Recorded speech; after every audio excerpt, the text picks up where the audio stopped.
Welcome back, everybody, to the Gamecocks Dynasty here, episode number 32 in another Week 2 matchup against the Georgia Bulldogs. This time, we are actually the higher-ranked team. They come in at number 15. We are sitting at number 7 in the country. Both teams are, well, we are 1-0 in SEC play. The Georgia Bulldogs are 0-1, but they will have an opportunity today to get their first win. Hopefully for our sake, it's not that easy for them, but we will get to see Brock Vandegrift for the second time in his career as Branson Robinson, another veteran on this Bulldogs team, starts his day off with a nothing on the ground. Vandegrift's going to get his first pass of the day on 2nd and 10. He's going to fire out to Ryan Smith. That's a 14-yard reception there for the Bulldogs. They're moving on their first drive of the day, 3rd and 2 now. Vandegrift's going to give it to Robinson on the counter. Counter's got a wide open space on the left side, and he's brought down from behind. I believe that's Debo Williams catching up to him in the second level, and he just does a great job to track him down as the Gamecocks defense struggled last week against the run, hoping to patch those holes this week. 2nd and 8. Vandegrift's going to go to the backup, Deron Thomas. He bursts out of the cannon, and he's got 22 on the ground as they're deep inside of Gamecock territory now. 2nd and 2 with Vandegrift all alone in the backfield. It's obviously a draw. He's got a touchdown. Runs right by the left end there, and there is nothing else the defense could have done once he got past that first man, and that is a quick 7-0 for the Bulldogs as Marshawn Lloyd starts his day with 6 yards. He struggled last week, got injured about midway through the third quarter, and this week we hope to see him a little bit more productive as Corey Rucker trying to get involved early. He's got a 5-yard first down there. Now 2nd and 10 on that same drive. Davis is going to give it to Lloyd again on the ground. This one's an inside zone, and he's got 5. Credit him with 4, actually. It's going to be a 3rd and 6 now. Davis on the play action. He wants to throw. Robinson drops it. It could have been picked off of his fingertips. Thankfully, it falls harmlessly to the ground. 2nd and 6, the Bulldogs will get an opportunity to go up by 2 scores as this time Arian Smith coming across the middle. He had one on the left side earlier that was pretty big for the offense, and this time he had a crossing route across the middle of the field. Now 1st and 10, Vandegrift fires again. This one's Dylan Bell. Bell's breaking tackles, and he's got 16 on the pass there. Catch and run by the big tight end. 2nd and 10 now. Vandegrift's going to give it to Branson Robinson, who's got nowhere to go. Losing 2. Debo Williams brings him down in the backfield, and it's a 3rd and 12 for the Bulldogs now. Suffering some losses on first down ended this drive for them as Dylan Bell gets wrapped up quickly. Couldn't even bring the pass in.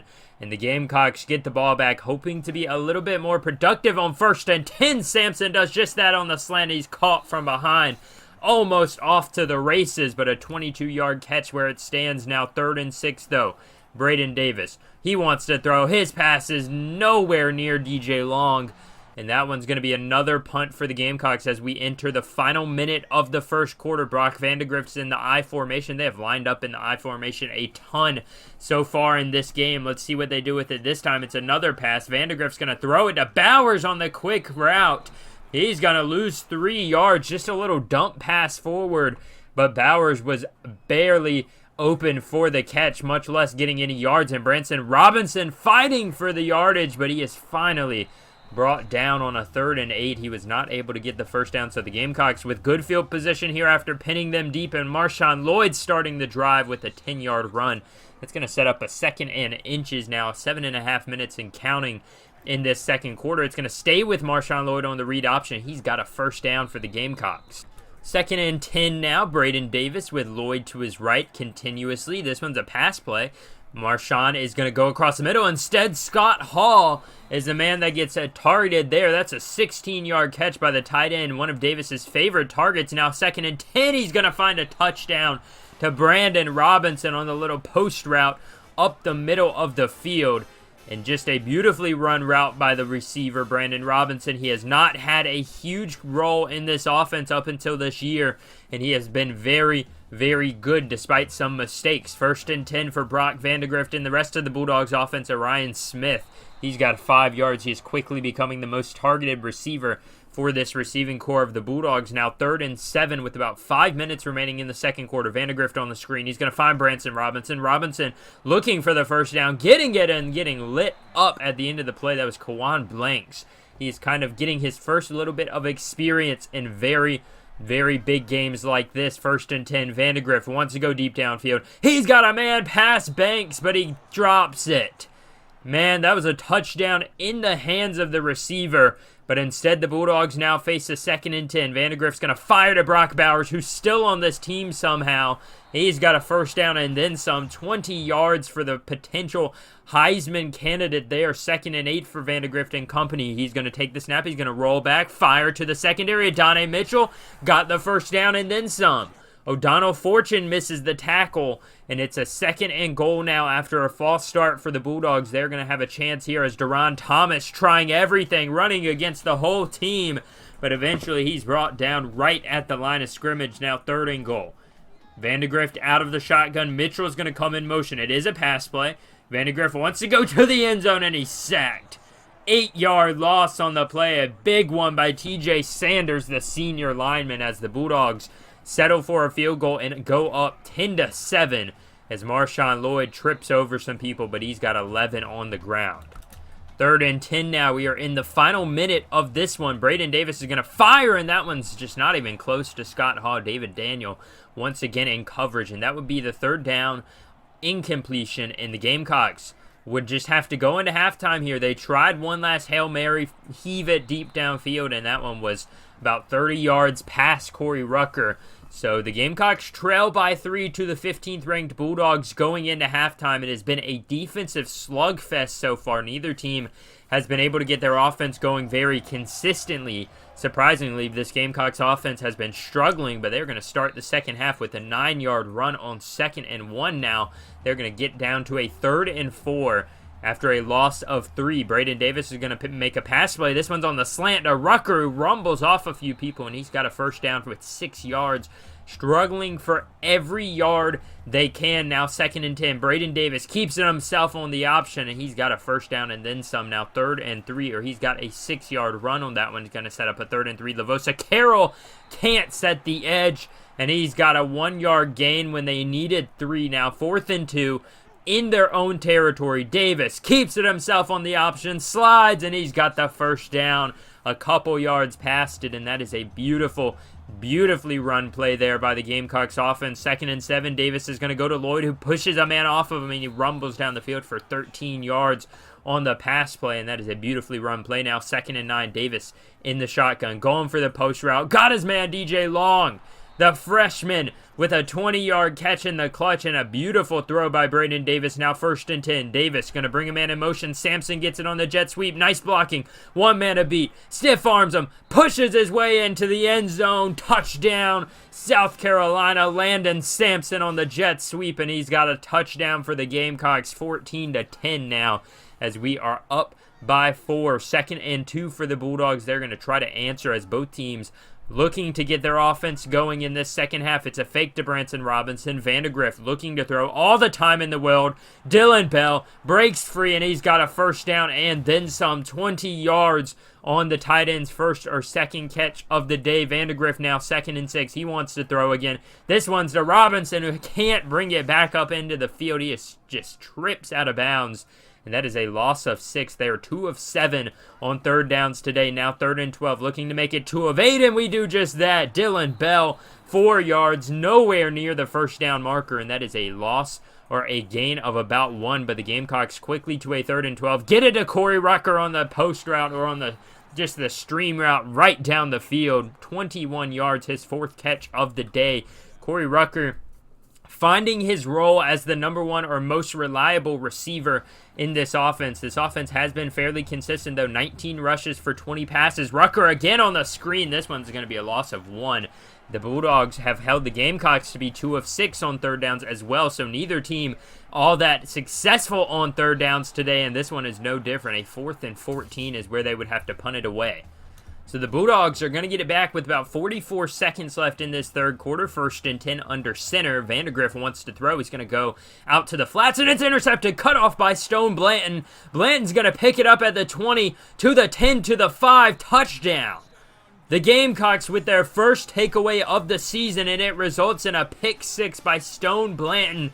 The lurking linebacker, Vandegrift, would have had a chance at him, but he was tripped up after the interception, and that left nobody in front of him. Brock Vandegrift would have been the only line of protection, but Stone Blanton brings this one to the house and puts the Gamecocks up by 11 here in the fourth quarter. Vandegrift and company trying to get more going on offense. He tries to take it on the option, but he just doesn't have anywhere to go now. 2nd and 10. Vandegrift under center. It's going to be a pitch to Branson Robinson. He's got some nice blockers down the right side, but he's tripped up right at the first down line. That was Nick Minowari on the trip up. 3rd and 1 now. It's going to be an I formation. Vandegrift decides to throw it again. He does have a couple people wide open, but he's got a touchdown. Orion Smith beats his man deep. I would believe that was Keenan Nelson in coverage, and the Bulldogs are right back in it with a chance to make it a 3-point game here on the 2-point conversion. They're going to try and run it with Deron Thomas. Stays on his feet, but the rest of the cavalry gets there, and that is a 0-yard run and no good on the conversion. 2nd and 7 now. Davis is going to keep the read option to Lloyd, and he's going to slide down. Now you're playing a little bit of a protection play if you're a Gamecock player, because you want to keep the ball for as long as possible. 3rd and 4, though. They need to convert this with about 6 minutes remaining. You've got to think they're going to count this one down at least around 10, and they do just that. Braden Davis takes off on his feet past the 20, gets past the first down line as he's shoved out of bounds, and that is a good first down run, but they now face another 3rd and 3, just running the clock down. Under 5 minutes remains now. Davis, play action to Lloyd. He wants to go to the air. He fires outside. This one's deflected. David Daniel, his 5th deflection of the day, as Braden Davis continues to have accuracy issues. Now 1st and 10. Vandegrift's going to find Orion Smith, his favorite target, who pushes past a few people and finally tripped up by the 3rd man. 2nd and 5 now for the Bulldogs with about 4 minutes remaining. Vandegrift, he wants to throw again, fires outside again, and that's Dylan Bell with the 3-yard catch. Really loves finding him in those short yard situations because Brock Bowers has been eliminated from this game completely. Brock Vandegrift, however, is still playing very good as he's got an 8-yard run. The missed tackle in the backfield allows him to get the first down. Now 2nd and 5. Vandegrift under center again. This time Bowers is going to be in the backfield for blocking protection. Vandegrift's going to go to the outside, and that one just sails out of bounds. He has 1 touchdown, 1 interception on the day, and this Bulldogs offense has struggled to keep a consistent going. Now 3rd and 5. He's going to find Mitchell on the left side. Vandegrift delivers a pass when needed, and that's a 12-yard catch. 2nd and 10. Vandegrift remains under center, goes to Deron Thomas. Rory Patrick's there. He's got nothing on the ground, and the Bulldogs facing a 3rd and 10 now, a 3rd and long. They have struggled on 3rd downs. Vandegrift wants to go to the screen. Brock Bowers has got it, but he has nowhere to run. Maybe 1. They're going to credit him with 1. Now it's 4th and 9 where they settle for the field goal. 49 yards on that drive. Beck is going to hold, and that one is left short. The Bulldogs had a chance to cut it to 2, and now they are relying on a single stop by their defense. Davis on 2nd and 11 fires the pass. First down, 19 yards by Corey Rucker, and this one is basically over with another couple plays. Marshawn Lloyd on 1st and 10. He's got a 9-yard run, and the Bulldogs forced to use their final timeout as they trail by 5. Marshawn Lloyd, 2nd and 1 on the stretch to the outside. He's got some space, and he's got 8 yards trying to spin out of the tackle. But the Gamecocks, for the 2nd straight year and the first time in Athens, they walk into Georgia at Sanford Stadium, and they take down the Bulldogs 21-16 as we advance to 2-0 on this young season and 2-0 in SEC play. That win against the Bulldogs and our 2nd win a row against them is enough to push us up to number 6 in the country as we were 2-0 on the season. The Bulldogs fall to 0-2. As you can see, we had the same amount of first downs. We had less offensive yards, more rushing yards, less passing yards by a good margin. We were slightly worse on 3rd down conversions, but that's mostly because they had a higher volume. We were tied on 4th down conversions. We were both perfect in the red zone. Everybody scored in the red zone. We won the turnover battle for once, and if we hadn't, we would have lost the game if you look at it like that, with the interception basically being like the nail in the coffin that gave us the momentum to win. Total yards, they dominated us by almost over 100, slightly over like 130. And yeah, they could very easily could have won this game. 3 more minutes, time of possession. The Bulldogs had their opportunities, but Braden Davis did just good enough. 13 of 24, 148 yards, 1 touchdown, no interceptions. Nothing crazy good, but I am fine with this stat line as long as we are winning and as long as he is keeping this interception stat down, because that is the biggest killer of this season's or of our team. Marshawn, 20 for 79, struggling to get going. The offensive line is not getting very good push up front, and they are just struggling to get this running game going.